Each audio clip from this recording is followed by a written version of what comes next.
नमः शिवाय। उदिता future point channel पर आपका स्वागत है। आज हम बात करेंगे केतु ग्रह के विषय पर। केतु को छाया ग्रह और पाप ग्रह कहा गया है। केतु के देवता गणेश जी हैं। केतु झंडे का प्रतीक है। जिसका केतु शुभ अवस्था में होता है उसको समाज में विशेष प्रतिष्ठा प्राप्त होती है। केतु नक्षत्रों में अश्विनी, मघा और मूला नक्षत्र का स्वामी है। केतु की महादशा 7 साल की होती है। केतु की कोई राशि नहीं होती, इसलिए केतु जिस राशि में बैठता है उसी के अनुसार चलता है। क्योंकि केतु के पास दिमाग नहीं है, वह दिल से काम लेता है। केतु कुंडली में 3, 5, 6, 9, 12 भाव में शुभ फल प्रदान करता है। केतु की उच्च राशि धनु है। केतु वृश्चिक राशि में भी शुभ फल प्रदान करता है। केतु जिस घर में बैठता है उस घर से अटैचमेंट को कम कर देता है।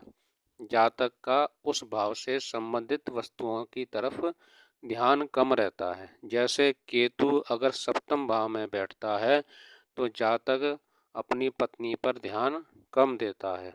उसका लगाव पत्नी से कम होता है। पार्टनरशिप में भी प्रॉब्लम आती है।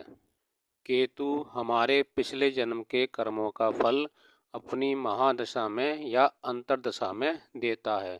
इसीलिए केतु प्रभावित व्यक्ति पास्ट में ही जीता है। वह अपनी पास्ट लाइफ के बारे में ज़्यादा बात करता है। केतु जिस भाव में बैठता है उस भाव से उसकी कोई इच्छा नहीं होती। कई बार उस भाव संबंधी व्यक्ति का वह त्याग भी कर देता है। केतु अच्छा हो तो गुरु के समान जातक को फल देता है।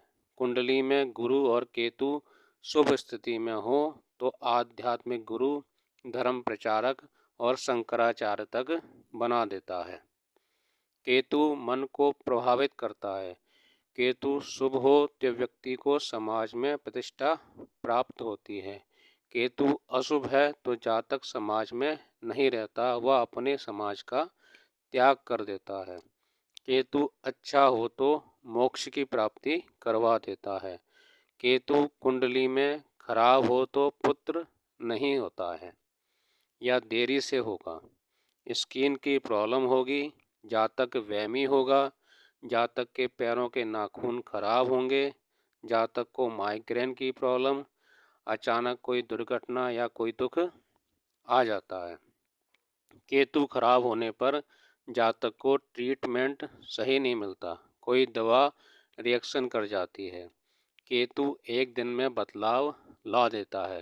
केतु की महादशा या अंतर्दशा में जातक की जिंदगी में बड़े बदलाव एक दिन में ही आ जाते हैं। अगर केतु शुभ है तो शुभ बदलाव आते हैं और अशुभ है तो अशुभ बदलाव आते हैं। केतु के लक्षणों के बारे में जानकर अब बात आती है केतु के उपायों पर। केतु का सबसे अच्छा उपाय है गणपति पूजन, क्योंकि गणपति के सिर का छेदन हुआ था। उनको बाद में हाथी का सिर भगवान शिव ने लगाया था। इसलिए गणपति के मंत्रों का जाप करें और उनको दुर्वा चढ़ाएं। केतु हमारे पितरों का भी कारक है, इसलिए पितरों की पूजा साल में एक बार जरूर करें। केतु कुल का भी कारक है, इसलिए अपनी कुल देवी या देवता का पूजन करते रहें। अनाथों की सेवा करें, विधवाओं की सेवा करें, कुष्ठ आश्रम में भी सेवा करें। केतु के अशुभ प्रभाव को दूर करने के लिए कुत्ते की सेवा करें। केतु का स्थान पूजा घर और सीढ़ियों के नीचे का स्थान होता है, इसलिए इन जगहों को साफ रखें।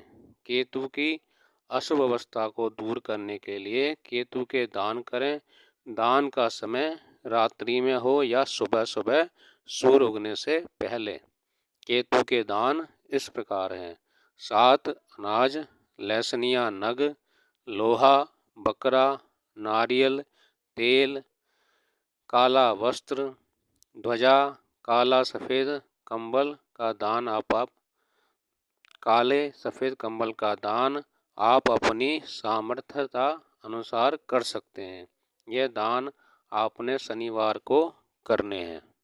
केतु के दान के बाद बात आती है केतु के मंत्र जाप की। केतु का मंत्र है ओम केम केतवे नमः। ओम केम केतवे नमः। इस मंत्र का जाप आप कुशा के आसन पर बैठकर करें। केतु अशुभ अवस्था में हो तो आप गणपति के बीज मंत्र का जाप करें। ओम गण गणपते नमः। ओम गण गणपते नमः।